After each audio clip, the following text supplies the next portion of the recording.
Чүй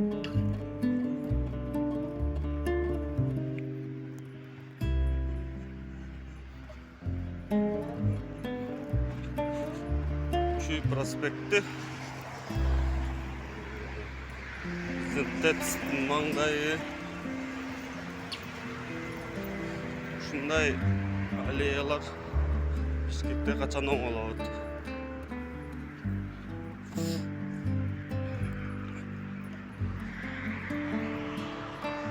Качан биздин бийлик карап оңдошот ушундай. Милиции на них нужно жаловаться. Действительно, черт знает, что такое.